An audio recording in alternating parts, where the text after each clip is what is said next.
Welcome to the Convocation Unscripted, where religion, culture, and politics intersect in real time. I'm one of your hosts for this episode, Jamar Tisby, and we are joined by Kristen Dumay Hey, Jamar, good to see you. and Robbie Jones. Hey Jamar, hey Kristen. And of course, in absentia, Diana Butler Bass, who is off gallivanting in Europe as we speak. And she has, with the time difference and travel and everything, is unable to join us this week, but she sends her regards. Of course, we are three scholars on this call, four total, who explore how religion shapes America's past and present. There's a twist. We pick a topic, we throw it out there. We don't know exactly what's coming. No prep, no scripts, just raw, unfiltered conversation. That's why we call it the Convocation Unscripted. And this episode is live. So thank you so much for joining us. This episode is officially in session. Now, I know I started out high energy, but we're also going to start out with a pretty somber subject, just to remind us, like, what's at stake with the issues that we're talking about. Kristen, you had a really heartfelt, tender piece in your Substack this week about a tragedy. So, would you tell us about that and share some of your reflections? Yeah, thank you, Jamar. And also, yeah, welcome to everybody. I see people checking in the chat. Please do. All of us like to kind of follow in on your conversation throughout the webinar. And at the end of our conversation, we will open it up to questions that you all have. So nice to see you all popping in. Nice to see familiar names now. And thank you for joining us. I did want to start off today on a somber note and remember the life of Jennifer Lyell, who some of you may have known her or have heard of her. She was an executive at Lifeway Christian Books. A number of authors, Christian authors, women in particular, worked with her there. Before that, I think she was at Moody Press, and she was a remarkable woman, extremely bright, brilliant, really. And she became rather infamous against her will when she was talked into publicly reporting sexual abuse at the hands of her seminary professor. And from that point on, things really started to spin out of control, as is a consistent pattern inside a lot of churches, and this was inside the SBC. She was the one who was villainized. She was blamed for her abuse, and she was ruthlessly attacked. To make matters worse, in her initial reporting, the Baptist press changed her words and her accusation and changed it from sexual assault to an immoral relationship that she had been involved in. And that really set the narrative, and that stuck. And so for years, she has been harassed in horrific ways by members of the SBC and conservative media. And it was just devastating to watch this play out. And the whole reason that she agreed to report publicly was to protect other women. And this was a man who had been on the mission field, had planned to go back on the mission field.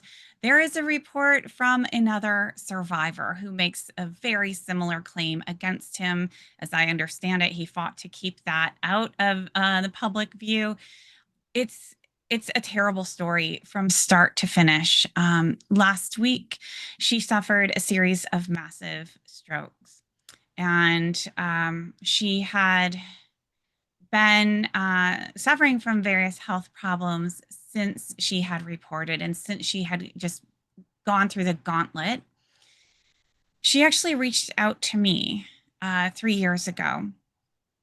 And when the lies and the harassment was at its peak, and I didn't know her well, but she reached out to me to ask my opinion. Given everything that was being said about her, how much did I think the average person was believing? All of the lies, And I had to tell her that people inside those spaces, people who followed this particular journalist who was leading the way in attacking her, I said, they will believe anything that they hear from their trusted sources. But I told her there's a whole world out there, a much bigger world, and you can leave this little space and you can step into that world and make a new life for yourself there. But she couldn't because they kept pulling her back in. Her alleged predator actually sued her. And so she had to get pulled back into this space. And that was all going on last week as people were gearing up for the SBC's annual convention. And the pressure that she felt was enormous. 3 years ago, she told me, Kristen, I don't think I can survive this physically. I don't think I can make it through. And those words were just echoing in my mind when I heard of her death from a series of strokes at age 47. So those of us who knew her, those of us in the broader survivor communities and allies, it has been an absolutely devastating week. It has been so hard, and the messages being exchanged are it's just I can't even describe the sense of loss and fury, just absolute anger that we are feeling. The horror that she was put through for years, nobody should go through that. And so many survivors in church spaces say the abuse was horrible, but what happened after that was worse. And that was certainly true in Jennifer's case. So we want to honor her memory, her courage, and lament, grieve the loss of this beautiful life and somebody who still had so much to offer this world. So thank you for letting me say that and pay tribute to a beautiful soul. Thank you. Thanks, Kristen. Yeah, just thinking about that, and I know we're going to get to other things happening in the world, but it does make me think about the Southern Baptist Convention that's been meeting this week, and the thing that sort of struck me is as we're looking at the just frontal assaults on our pluralistic democracy. What does the SBC think are the most pressing issues that are facing our country? It's Overturning. Yep. opposing Obergefell and Yep. same-sex marriage. That seems to be and going after women more, yeah. right? And, and booting women pastors. Yes. And not just women pastors, but now that's the threat. Yeah. Right? Now any woman who might have authority and might be doing the work of something that could be confused for being a pastor, let's just, there's no end. There really is no end. This is the way fundamentalism works, right? You have to keep fighting your fights. And so, yes, that's what's happening at the SBC. And I should add that most survivors who in the past several years have shown up to protest the SBC and not just to protest, but to urge the messengers to institute reforms. They didn't even bother showing up this year because it was clear that that simply was never going to happen. And in light of Jennifer's death, a couple of people decided last minute booked flights and went out there, and Jonna Harris and a couple of others, Beth Allison Barr, simply stood there silently holding their photos, Jennifer's, and also Dwayne Rollins, another survivor who passed away 3 weeks ago. And, just bearing witness. But those who were there told me that it made them physically sick to be standing there, to see so much glee in the face of so much suffering. And it was a really difficult place to be. Yeah. I mean, as you all know, and most of you know who've followed my writing and all, I mean, these are my people, right? I grew up Southern Baptist, Jackson, Mississippi. I have a degree from a Southern Baptist seminary. I mean, I have been there. And it's so heartbreaking to me to watch, and to remember that this is still the largest expression of Protestant Christianity in the country, even though it's dropped by a little less than like 10 million members, but like or 3 million is 3 million members. But even though they've dropped, from their height, it's still the largest expression of Protestant Christianity, and it is the most lost. I'll just say it. Like, it is the most lost expression of Protestant Christianity we have in this country. It's so far afield on so many issues. It's just like adrift. And even looking at like, and what kills me is the continued arrogance that we see among them. Like, just knowing uh, that they've compromised their values in every way you could think of in the public realm in ways that are no longer hideable. Right? There's nowhere to hide with this kind of. We don't have Trump without them. And it's also notable that even on an issue like same-sex marriage, where they're like proclaiming a biblical worldview and that they have the truth from God on this issue, but it is no longer even like they're in the minority view, even among Christians in this country. Like, that's really important to remember. There's only two groups that in the country today that still believe that gay and lesbian people shouldn't be allowed to marry. For example, it's white evangelicals and Latino Protestants. And even if you take those two groups together, they make up less than 1 in 5 Americans. Like, that's how much of an outlier they are. And still thinking, oh no, we're the only ones who have the truth. And back to your point, Kristen, to say that behind all this is like, we're the ones who have a hold on sexual ethics when they've got the record they have on divorce, when they've got the record they have on sexual abuse, and have not been able to even get their own house nearly in order, to then stand and think they're going to pronounce like what the country ought to be on anything related to sexual ethics is just beyond me. So the root determines the fruit. And when you have a denomination that's born in injustice, protecting and defending slavery, then these sort of moral betrayals aren't far out of bounds for the denomination, even a century and a half onward. But I have personal connections in the SBC. In fact, was baptized in an SBC church way back when. We weren't thinking anything about it was literally just our neighborhood church. So and the particular um, seminary professor involved in, I'd met him, almost potentially studied under him as I was looking at PhD programs more than a decade ago. So all of that, and then this is a problem with men protecting men not standing up to other men or speaking more vocally. And I don't have the solutions there, but what I do know is we can't just like shake our heads and say, "Oh, that's too bad."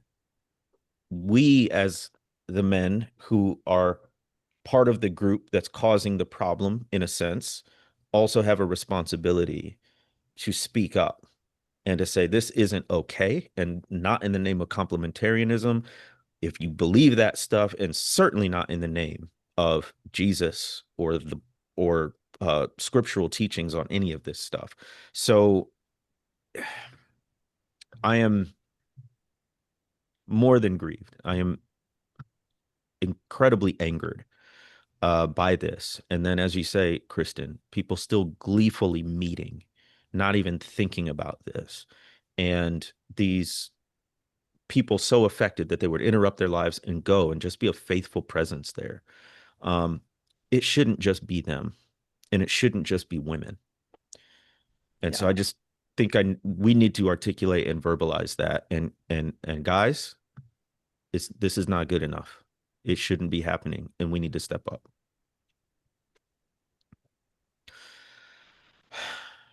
Yeah. Exhale. Yeah.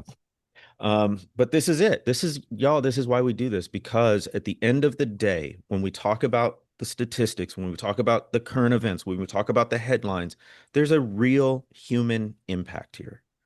There are individuals whose lives are at stake, and yes, they have physiological ramifications that can lead to someone's demise. And we're seeing that in real time again and again. So now we're also seeing the other human impacts of uh, people behaving badly and the rise of authoritarianism in the form of what's happening across the country. LA is in the headlines, but really it's happening everywhere, including DC. And Robbie, you can tell us about that. We've already got a couple of comments here, and I want to hear from both of you about the detaining and roughly escorting out, to put it nicely, of a U.S. Senator, Senator Padilla, in Los Angeles today. There was a meeting with Kristi Noem. He was interjecting, and the way they chose to handle it was to escalate it. So, this is part of generally what's happening right now. Kristen, when you saw the news, what was it? What did it highlight for you? What red lights went off? Oh, I first confession, I've been in Zoom meetings this afternoon, so I've just I haven't seen the footage. I just have been reading the headlines. Honestly, what's been happening in LA this week, and together with this, it feels like to me, I mean, absolutely not surprising. It feels, I mean, we've been waiting for this, right? We've been waiting for this since the election, since the inauguration. It's been very clear where this was going. It has just been a matter of when, not if. So to me, my underlying sense isn't even dread because it's fully expected. It's acceptance that this is now the step we have taken, and there are steps ahead as well. And so that's it, it feels like very deeply familiar, fully expected, and escalation is the right word, right? And it's such a difficult position to be in because so much of what is happening is unprecedented, unconstitutional. And yet, traditionally, we have a history of protest. That's what you do when your government does things that you don't like. But we're in a bind right now because you do show up to protests, right? And that ends up playing into the hands of those who will use any excuse to escalate. So it's a tricky moment. I think we have a lot of acts of courage that we're witnessing, but it also feels like a very dangerous moment. And again, this is one step, two steps. There are many steps ahead that I envision. Yeah, I'm just thinking about, it's so, things are happening everywhere all the time, right? So it's hard to even kind of get a grip on it sometimes. But just a kind of quick review. So we now have a sitting judge, right, that's been arrested and indicted, a member of Congress that's been arrested and indicted, and now a U.S. Senator he wasn't arrested or detained, but he was handcuffed and manhandled to the ground. I did watch the footage, and he was just trying to ask a question, and there's three officers that push him out into the hall and push him all the way down on the ground, handcuff him. And he is not only just, I mean, this is a sitting senator, right? But he's also, I'll get the title right, he's the ranking member of the Judiciary Subcommittee on Immigration, Citizenship, and Border Safety, right? That's who this person is. It is his job to provide oversight and to get questions answered. And he said in the interview, we have given questions to Noam over and over and have gotten no response. So I'm here in my capacity as U.S. Senator to get some answers when she's in a public forum, at a public event. And this is the response that we get. And the thing I've seen over and over all over social media, which I think is right, and I think we've all got to kind of take this in, is if they're willing to do this to a judge, to a member of Congress, a sitting U.S. Senator, what are they going to do to people like you and me, right? If we get, crossways with them, to be like no hesitation to use force. And in fact, this is, as you said, Kristen, this is exactly what, we kind of knew was coming. We knew was going to, and this weekend, here's what I'm a little afraid of is that, so I'm here in DC, right? And we've kind of dismissed people from our offices for the second half of the week because downtown DC is a military zone down there. I mean, there's 18 miles of fencing going up in our nation's capital to kind of cordon off the entire kind of parade route downtown. Our PRI's offices are just 3 blocks from the White House, where the kind of main viewing stand is, and so it's just a kind of no-go zone this week. But what I'm worried about is that he's going to have it's this, Trump is such a television-minded person, right? Is that he's going to have a kind of East Coast, West Coast split screen event this week, where he's going to kind of continue to escalate things in LA, where it can be, kind of border patrol officers going after black and brown people in LA and using brutal kind of strongman, takedown efforts. And then it's going to be here. What we're going to see is a Nazi style parade with all these ordered, perfectly lined up troops all stepping in order. I've already seen that there's going to be some kind of weird handing him a folded flag in the middle of the ceremony, which is something that is only done at funerals, right? This is not something you hand to a sitting, president who's playing commander in chief over the troops marching in front. So it's just that kind of bizarre thing. But there's going to be this kind of sense of order over here and this use of force over on this side of the screen, right? And that's a perfect play for a television spectacle to project strength, to project authoritarianism, and to kind of show, America's burning and I'm the savior over here on the other screen. I have this sort of underlying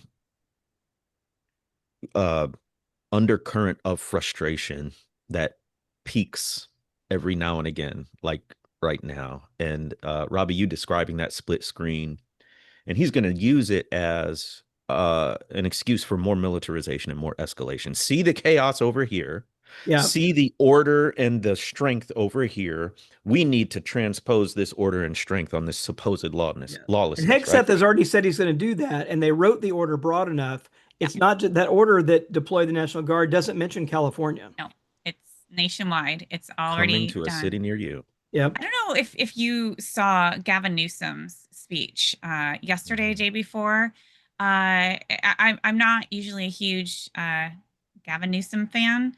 I recommend that speech to everyone. Just the way that he clearly lays out what is happening, what the Trump administration is doing, escalating, inciting, and labeling this authoritarian tactics clearly.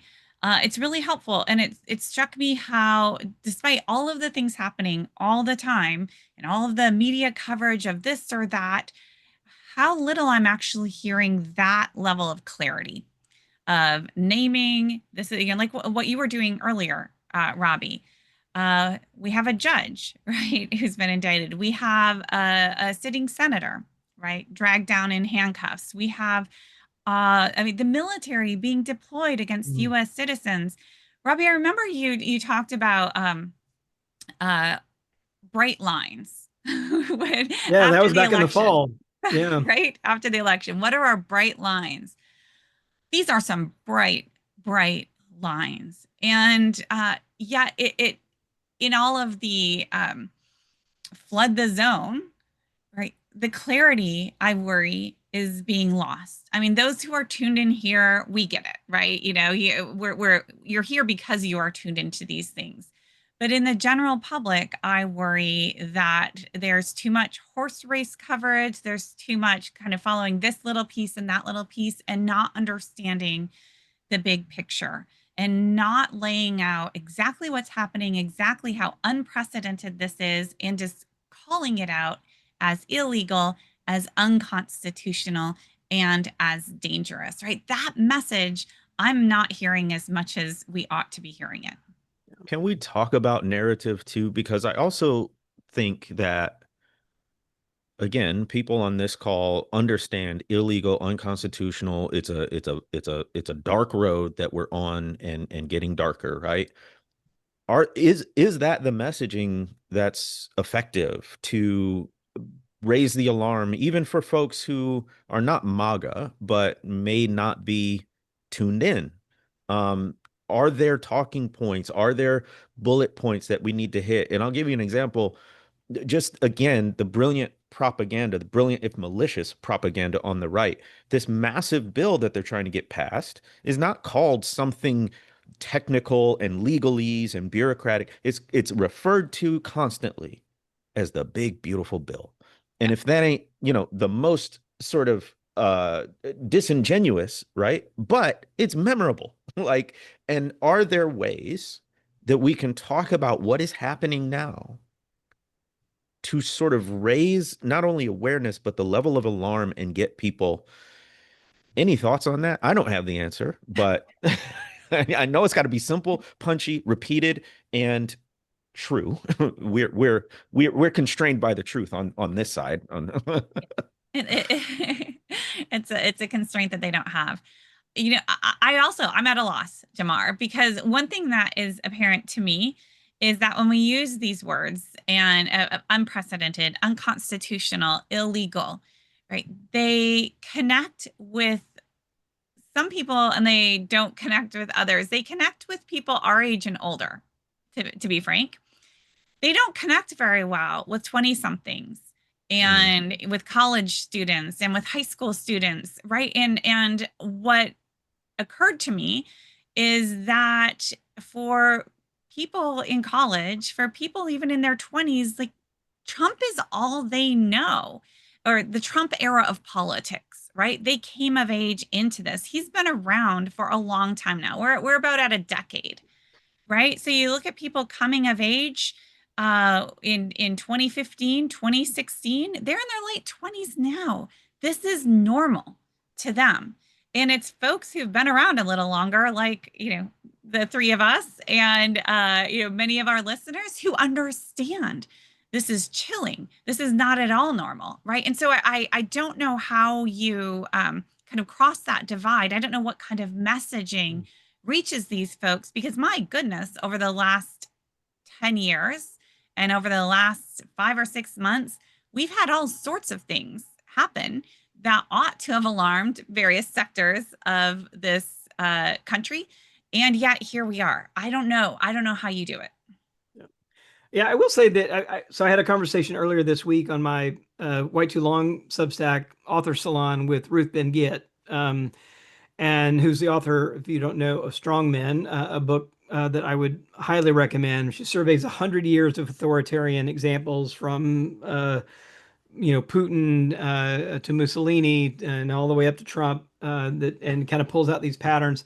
And we were saying that I do think the No King's Day thing is not bad, right? It's clear it's about a kind of usurpation of power. And you could spin it out to, yes, it's about separation of powers. Yes, it's about declaring these fake emergencies in order to kind of grab powers that don't really belong in the presidency. So I think it gets to that thing, and those are happening all over the country this coming weekend. So just kind of a shout out to that. So I think that's happening. The other thing I do keep reminding myself is to kind of go back to some numbers. You kind of look at the numbers of voters, right, in the last election. Just to review, Trump did not even get to 51%, right, of even the people that voted. But here's the thing: nearly 4 in 10 Americans did not vote in the last election. So if you really kind of take it back out, Trump was elected with the votes of 30% of American adults, right? That's all, right? Because almost 4 in 10 didn't vote. 30% voted for Harris. A little sliver voted for third-party candidates, but that's it, right? And so I think that's important to remember. His favorability ratings seem to have a ceiling of about 44, 45% at the most. He never gets anywhere near a majority favorable ratings on any poll that we've ever seen, since he's been in power. And I'll just give you like one little ray of hope from a poll we released this week. And I think sometimes like his kind of ego and stupidity and vainness like does outrun even his own supporters. And I think this military parade this weekend is one of those. Like we just had a poll out 2 days ago where we asked, do you favor or oppose Trump spending $45 million to hold a large parade of soldiers, weapons, and combat vehicles on the streets of Washington, D.C. in celebration of the Army's 250th anniversary and President Trump's birthday. We only have 1 in 5 Americans saying they favor that, uh, this kind of garish spectacle. And it's not just Democrats, not just independents, but even independents, right? We're looking at 80% of independents saying, yeah, no, we're not down with that. And even among Republicans, it's 52% of Republicans. So a slim majority, even of Republicans, are like, yeah, no, let's don't do that. And even white evangelicals, we've even got 54% of white evangelicals saying, yeah, we're not really down with that. So I do think there is still, I think we keep looking for it. There still is the possibility of overreach by Trump. This may be one of it. Coming up. The corruption I think is also that is just so rife. That people don't like a cheat, right? People don't like people cheating. And this is exactly what Trump is doing, enriching himself along the way. So just a couple of maybe little slivers of hope there. Maybe. I think what I'm still concerned about is one, the right wing media ecosystem Yeah. just shoveling fuel on the fires of misinformation, which, goodness gracious, is there a way they can be held accountable even for showing years old footage of stuff that's not happening right now? In order, they're doing it to gin up, panic. And then also, Robbie, you have some data on the appeal of strongmen, on the appeal of violence. And I keep coming back to my hope, if we use that word, is not in the light bulb coming on for a bunch of people. It's for the absolutely indomitable spirit of people who want to see the world be a better place and their neighbors treated like themselves. Um, that's where, I mean, that fighting spirit's not going to go away. And I do think that may be where possibly there could be some overreach. But at the same time, I don't have my fingers crossed at this point for a lot of people who are on board the Trump train to get off. Yeah, I think it's gonna have to get a lot worse.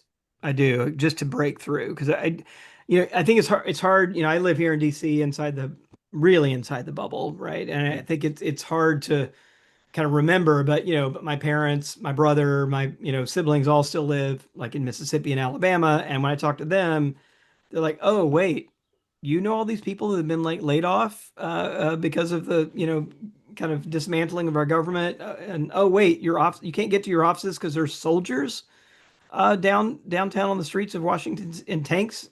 Oh, so I do think it's going to have to get worse, before people fully wake up. But we're I heading see. there.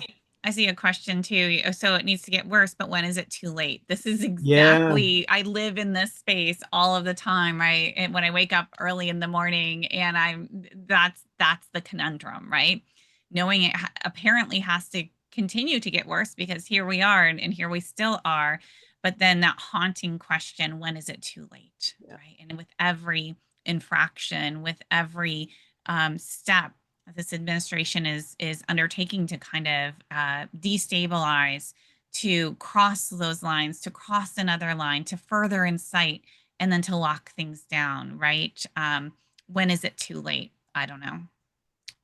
Ooh. Well, for these lives, we like to open it up to questions. And so thank you. We've got again, the best way to do this, look down at the bottom of your Zoom screen, and there's going to be a Q&A box. Use that box because then we can get the questions in order. We can make sure we answer them. If you drop it in the chat, it's easy to get lost, and we want to do as much as we can. Somebody asked if you got new glasses. Yeah, these are not new glasses. I don't know if they're especially shiny now, or maybe it's the lighting, but I appreciate you noticing. Kent Cooper has the question that I've been pondering a lot. it says, I know we support nonviolent resistance, but when has nonviolent resistance won without physical casualties? Are some of us going to have to die to get rid of fascism? I'm not an expert in peace studies, but what I will say from my studies of the civil rights and Black Power movement, as well as some beginning studies in other conflicts like Israel, Palestine, Northern Ireland, violence always begets violence. And typically, the oppressed group faces far higher casualties. It also muddles the morality of it. So this is just Jamar talking, right? But what I see time and again is it is very logical to say you're going to have to meet force with force, violent force with force, right? That's a very logical conclusion. The reality is, in basically every conflict between the state and a particular people group, there's an imbalance of physical power. In DC, there's going to be tanks and troops. In LA, there are people with bottles and rocks. And that's true globally, right? So even tactically, it's not a smart move, in my view. But beyond that, morally, I do think, what has been examples, the civil rights movement was remarkably successful, even as we see those rights being rolled back now. But if you think about the time period, wherever you start and finish it, it maybe 10 to 15 years, you essentially brought down the legal apparatus for racial segregation that had stood for nearly a century.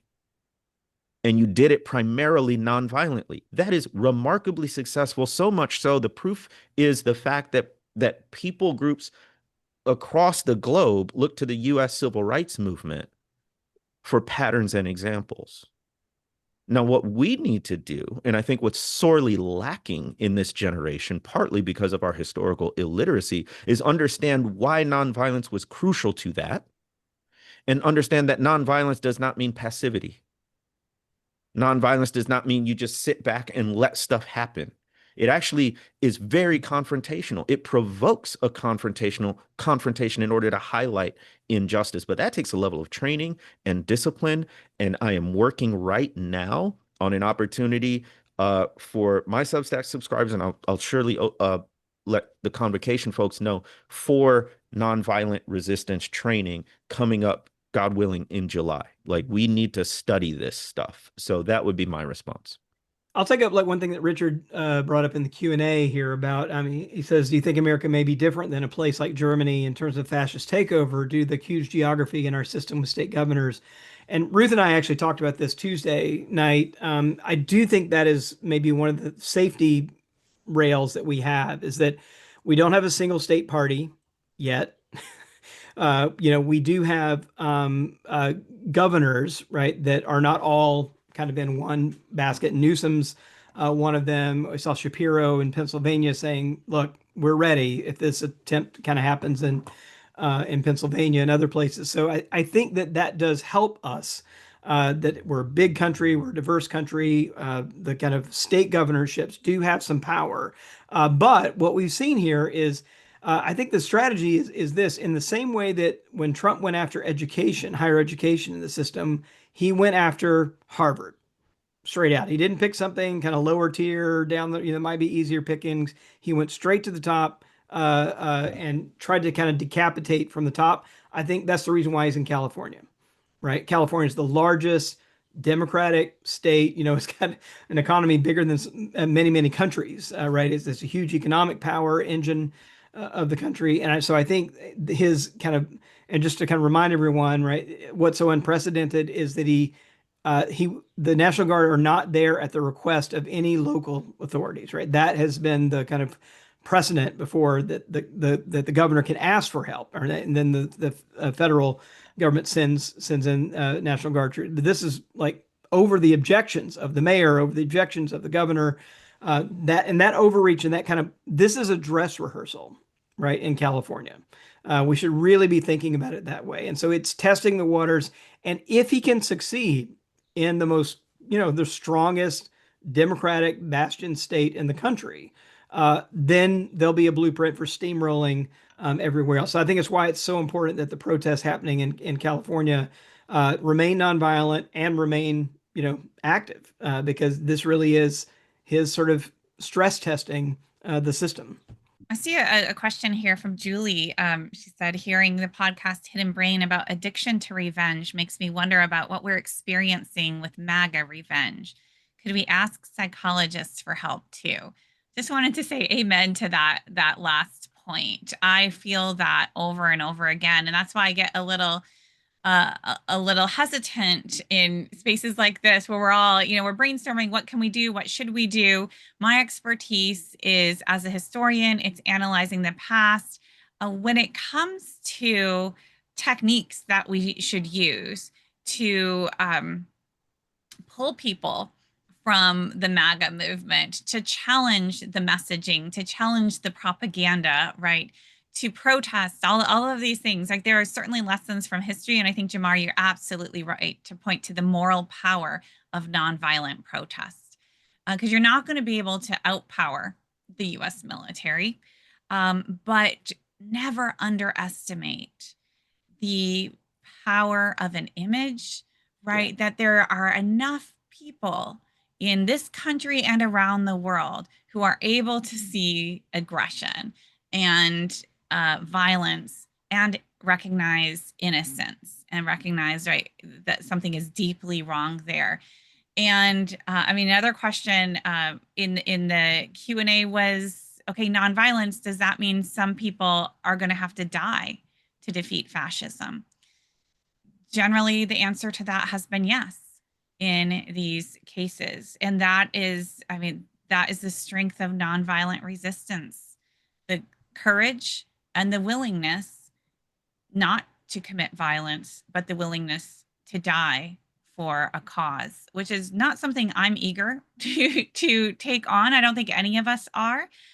But these are the steps that we're taking. And I think many of us feel that. I would love to have a better sense of kind of collective strategy, bringing in the psychiatrists, the psychologists, the social psychologists, the historians, yes. And I know that many are working on these issues and thinking through these, but it still does feel like we're several months into this crisis. And still the question on everybody's lips is, but what can we do, right? What can we do? The other real challenge in the case of the LA protests or any protests is all it takes is one person out of thousands or tens of thousands to choose violence. And all of a sudden the narrative is lost, right? So the discipline necessary, and that's why, Jamar, shout out to the training that you are going to be offering, because if you know anything about the history of the civil rights movement, right, that nonviolent commitment didn't just happen organically. There was a rigorous training that was done, right, over and over again. Indoctrination into the techniques of nonviolence, right? Deep commitment to that. These were not just people who happened to gather on a Saturday and lo and behold, the racial order was brought down, right? And I think that's what we need to start working towards. We're in this for the long haul, and we need to equip ourselves individually and collectively. We need to step up and take some responsibility and not just be kind of consumers here, but actually invest in the places where we can and give something of ourselves. Robbie, you got anything? Yeah, I'll pick up one. So Monica, this is a difficult question. Any tips for navigating hardline swings and organizations happening as a result of the cultural shifts by MAGA? For example, my organization is trying to go hardline on LGBTQ discrimination, direct results from its MAGA base. I and others are speaking out, but if we aren't heard, do we leave? We waited out for sanity. And yeah, Chris and I have talked before about prudence, right? It's this kind of and kind of practical wisdom, and I don't think any of us can hand you the answer to that. And it's obviously, if you can change something from within and you can prevent an institution from moving in a direction, that's hugely important, because that affects not just you, but like everybody that institution touches. So I think that's kind of resistance from within is certainly kind kind of priority one. But certainly at some point, you realize, oh, you know what? Like it's beyond me, right? And it's not going to happen. They're moving down this path. And then to figure out like, what's my role? Is my role to mitigate the damage while it rolls down that track? Or is it better, for me to kind of step out? I would say this, that if it comes to the point where you feel like you need to step out, I would hope that you step out loudly.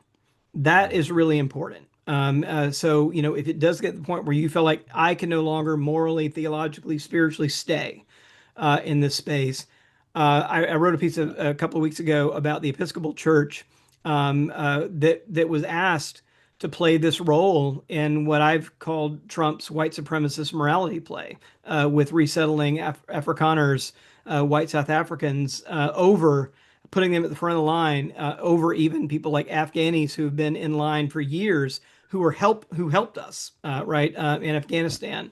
And Trump put a hold on all that and put these white Afrikaners at the front of the line, saying there was a white genocide in South Africa. And then he called up all the religious groups that have contracts with the government to help settle refugees, and said, guess what? Your job now is to help settle these white Afrikaners. And I have to say, I really admire the Episcopal Church for saying, no, we're not going to do that. And this was a $40 million, kind of contract that they had. They've been doing this for 4 decades through Republican and Democratic administrations. And they not only said no, but they put out a statement saying, this is why we cannot do this, right? And gave the whole history of South Africans and called this accusation that there was a so-called genocide like a lie. I just called him out. So there's no merit in this thing, and just said, we're not going to be a part of this, this kind of white supremacist morality play that you're trying to put on here. We're not going to play the part. And it that meant people lost their jobs. It meant that they lost some significant amount of funding for that program. But they decided that they're going to shut the whole program down rather than be complicit, right? And playing this out. And Jamar, I know you've got some thoughts. You've had to kind of wrestle with leaving. I've had to wrestle with leaving, right? Leaving the SBC. And I know you've had to wrestle with some of that too. And when do you stay? When do you go? Shoot, I left it all. I left the PCA. I left the churches that I was in. I left the platforms and organizations. There's a little debate whether I left or was kicked out. History will tell that story. I mean, my emphasis is I want to put my energy toward new institutions that have justice as their core. Like there are some people who certainly are called to work within, and I think honestly it's a limiting the evil kind of a thing. I think if you pin your hopes on completely turning around an institution, and the bigger and older it is, the harder it is, that's a recipe for frustration. But if we can stem the tide or slow things down or gum up the machine, that could be useful. I also know there are other people within institutions, particularly people who are in a minority or marginalized position in some sense, whether they women, people of color, other things like that. They're there for the other people like them. So I know, like in higher ed, there are some people who are staying not because they think they can change the college or university, but because the students they have an affinity with, they're there for them. So I think there are some reasonable ways to stay, but I think honestly, more of us need to be thinking about new. How can we start new? Or the organizations that are already doing the right things, how can we support and bolster them? But I want to go to a question that Dave Horn asked. How can we encourage church leaders to call the congregation to nonviolent protest? Sometimes it feels like so little is being mentioned on Sunday mornings. Yes, you're right. And I'm so frustrated with that. And I put out at least 2 posts a week about church leaders, pastors, preachers, the people with the megaphones and the podiums and the pulpits to speak up. They will be more likely to do so if congregation members apply that positive pressure. That being said, when we get back to the sort of simple messaging, my simple message to church leaders, preachers, pastors is this: this is not business as usual. This is not business as usual. Too many are operating like this is still partisan politics as typical. We can't choose a side, Republican, Democrat, red or blue. No, This is not business as usual, which means we cannot do church as usual. The reality is we need to operate as a church under the thumb of fascism, which is what it increasingly is, which means we need to operate as an insurgent church, a subversive church, a church that is not in favor with the state.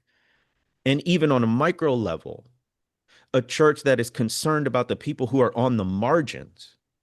And regardless of what is happening in our Congress, whether we're affected right now directly or not, and I'll bet you are more directly than folks realize, but there are people hurting out there. And what is our call as people who follow Jesus in such circumstances?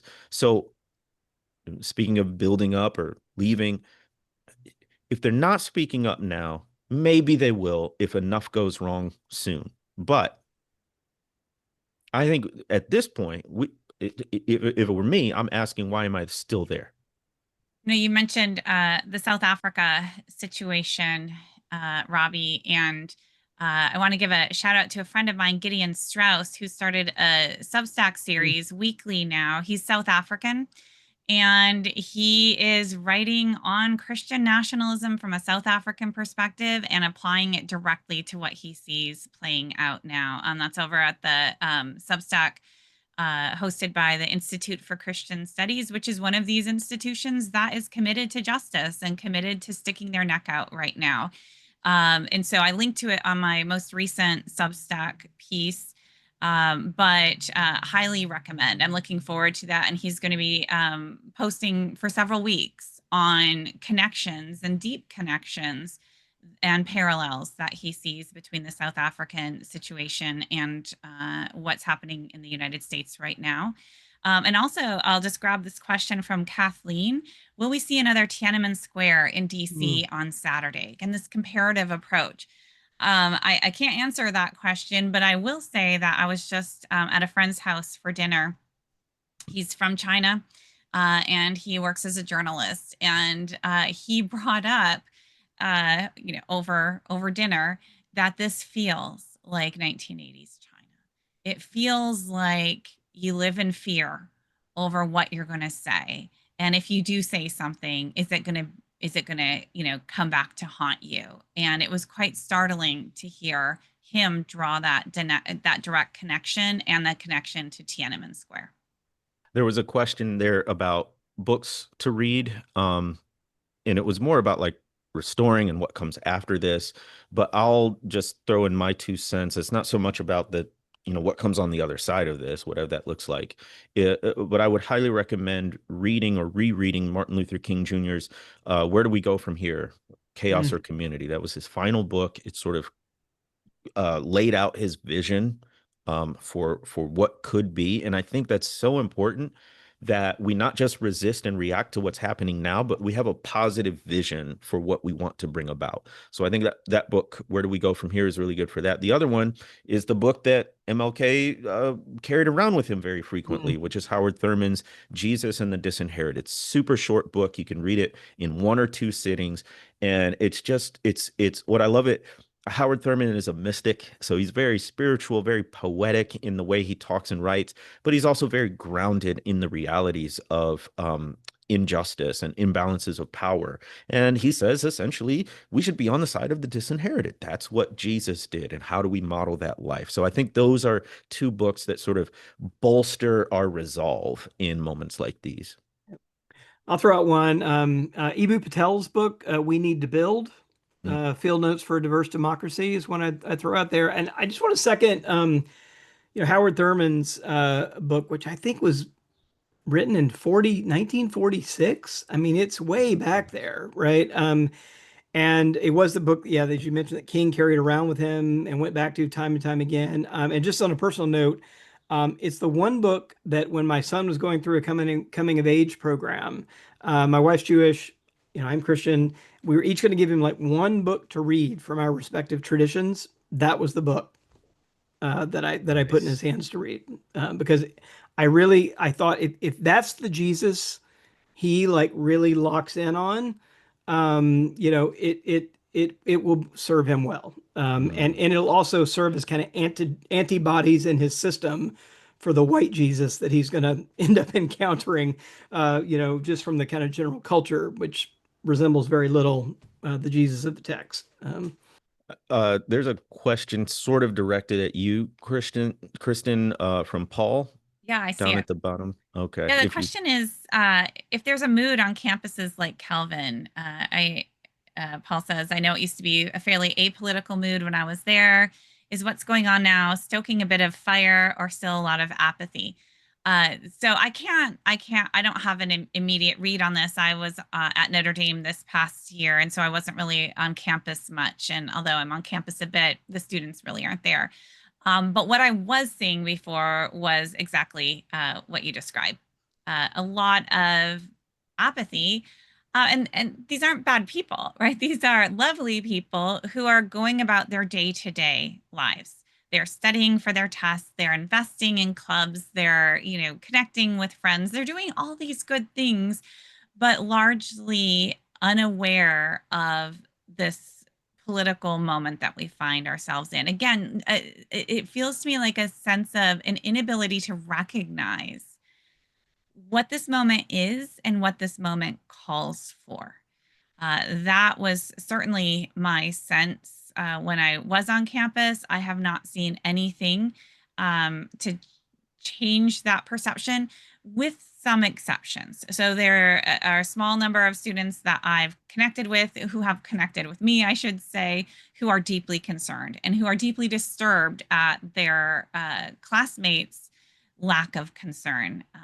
It feels like in an era of media and social media, and everybody has their own little screen in front of them, and uh, again, this kind of consumer lifestyle that we live, and all of the things happening, and maybe the comforts of our own lives and the challenges of those lives, right? They're operating on a kind of different level and not aware of the kind of foundations that are crumbling underneath them, and their lives of comfort and their little stresses or serious stresses, right? That there is a deeper foundation that is crumbling. That awareness just does not seem to have sunk in. Hey, we're almost at time, I'm noticing, but I wonder if we might want to. There's a comment in the chat that Gratia, I hope I'm pronouncing your name correctly, that maybe I thought it might be interesting to reflect on the way out. Does it feel weird to anyone else to wake up and walk the dog and go grocery shopping and other routine tasks while our democracy is running down the drain? Yes.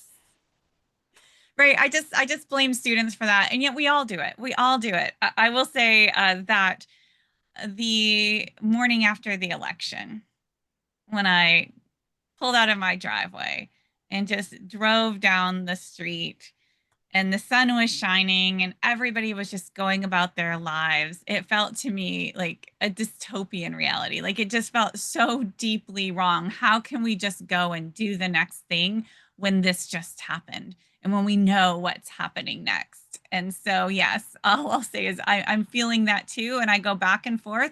It's exhausting. It's mentally exhausting going back and forth between like understanding, seeing what's happening and having the eyes to see, and then stepping into normal life or stepping into a social space where nobody's thinking these things. And so either I'm crazy or they are, or right, it's this Mhm. constant kind of assessment and reassessment, and it is emotionally exhausting. So I'll just say that's where I'm at. Yeah, I'll go and I'll hand the last word to you, Jamar. Yeah, I mean, I think we all feel that. I mean, it's like a gear shift, right? And it grinds every time you shift it. Like the clutch is not working, right? So you're just like forcing it in and out of gear, right? So yeah, but there are still kids to be put to bed, and yeah, dogs to walk, and summer camps to plan, and classes to teach, and jobs to do, and bills to pay, and all of that stuff. Older parents to take care of, like all the things that we get pulled into and are part of our lives. I mean, I feel that too, and I guess I feel like the main task for all of us is just to not check out, because I think that's the temptation, right? Like, though we may need some times to step back and say, okay, you know what? The next 3 days, I can't do news. I just can't do it. And like for my own mental health, I need to step back and kind of recharge. And I'm going to hug the people around me and I'm going to write some letters to some people who are across the country I haven't spoken to. Like I'm going to turn it into that kind of positive energy and I'll come back to it. I think that's kind of what I've been doing is like sometimes I'm more in it, sometimes I'm out of it. I'm like working on a book right now that's not exactly on what's happening today. And so trying to find the headspace for that is often challenging as well. But I think it kind of this kind of movement in and out, and then just trying to pick up some skills for how to do that more smoothly, but also how to kind of let it go enough that I know I'm not letting go of it where I feel guilty and irresponsible, right? But I can let it recede for a little while, right? I can let the sort of adrenaline levels kind of come down a little bit and then kind of come back to it, knowing that I'm going to come back to it because, I care about the state of Christianity in this country. I care about the state of democracy in this country, and I care about, my kids' future. And so I've got to stay invested. That's all really helpful. And again, I mean, y'all, we're learning with you. We're going through this free fall into fascism, as I call it, in real time together along with you. So we're figuring it out as we go. And by the way, that has been true of every movement. It takes a while for folks to get their footing, to get on the same page, to come up with, demands and talking points and strategies and tactics. So it's not out of bounds or unusual what we're experiencing. I'll say a couple things. One, there were a couple questions in there about protest. And of course, as we record this 2 days from now, there's these No Kings protests happening around the country. I will say this, be safe. There are now online all kinds of lists about how to do that.